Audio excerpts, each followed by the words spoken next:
Кызмат учурунда офицерден токмок жеп, бир көздөн ажыраган Кубанычбек Молдалиевдин иши боюнча Талас райондук соту өкүм чыгарды. Судья Тарел Акылбековдун чечимине ылайык сержант Иманбеков 3 жылга шарттуу кесилди. Армиядагы зомбулуктан улам сол көзү көрбөй калган Кубанычбек окуя кызмат учурунда болгон үчүн эми мамлекеттик чек ара кызматынан компенсация талап кылат. Санчаска жаттым, ошонун биринде жаттымдан кийин анда да кыйналды, сабады.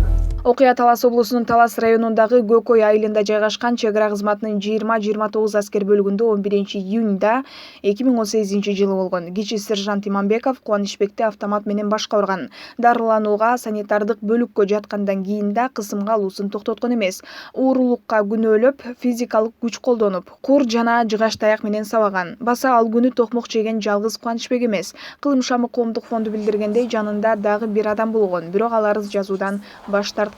Алгач ишти аскер прокуратурасы иликтеп, эч кимди жоопко тарткан эмес. Кийин иш Талас облусуна жөнөтүлүп, соттук териштирүүлөр өткөн жылдын март айында башталган.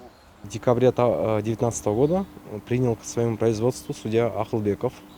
Ошол эле жылдын декабрь айында бул ишти карап жаткан райондук соттун судьясы алмашып кетти. Иш Акылбеков аттуу судьяга өттү дагы, ал процессти башынан баштады. Ошентип биздин дээрлик 1 жылдык аракетибиз текке кетти. 25 июнда кылмыш жаза кодексинин 138 атайылап адамдын денесине оор зыян келтирүү беренеси боюнча шектүү күнөөлүү деп табылып, 3 жылга шарттуу кесилди. Соттук процесстин алкагында Иманбеков күнөөсүн жарым-жартылай мойнуна алып, кечирим сураган жана дарыланууга кеткен чыгымдын аз бөлүгүн төлөп берди. Ал эми жабырлануучу кечиргенин айтты. Иманбекова признали виновным. Аскер прокуратурасы соттун чечимине макул эмес жана жабырлануучу дарыгерге дароо кайрылбаганын айтышты. 21 жаштагы Кубанычбек өзү буга төмөнкүчө жооп берди. Башында айткан эмесмин, айыгып кетет деп. Врачтар кеч болуп калыптыр деп айтканда айттым, эле жок. Погран служба менен ушул компенсацияны албасак болду. Бул иште эч кимге деле кабайт. Ошол азыр бир көзүм көрбөйт. Айыктыруу мүмкүн бекен? Мүмкүн эмес дешкен врачтар. Жабырлануучунун атасы дарыгерлерге дароо кайрылганда уулум көзүнөн ажырамак эмес дейт. Уулумду иштикке жаратпай чыгарып салбатышпайбы? Командирлер жанагы военный частын командирлери иштикке эме кылбай калып, жанагы бирөөнү эле салып берип коюшпадыбы.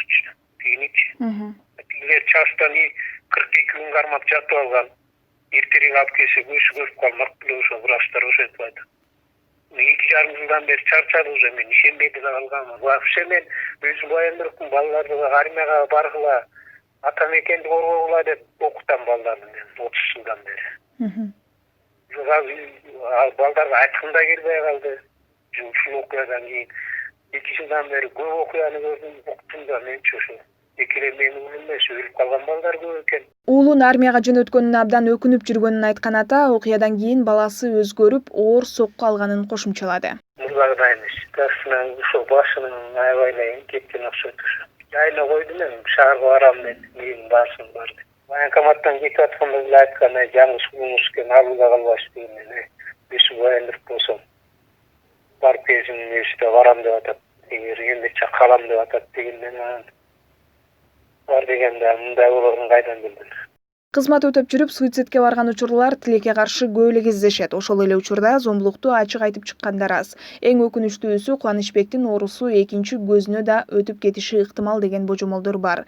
Белгилей кетсек, 1 жылдан бери бул ишти соңуна чыгарууга Кылым шамы коомдук фонду көмөк көрсөтүп келет. Жабырлануучу тарап алар кийлигишпегенде бул иш ошондо эле жабылып калмактыгын айтышты. Ал эми компенсация маселесине келсек, соттун чечими колго тийген соң мамлекеттик чек ара кызматына кайрылышат. Буга чейин аталган орган соттун чечимисиз моралдык жана материалдык чыгымды төлөп берүүдөн баш тартышкан эле.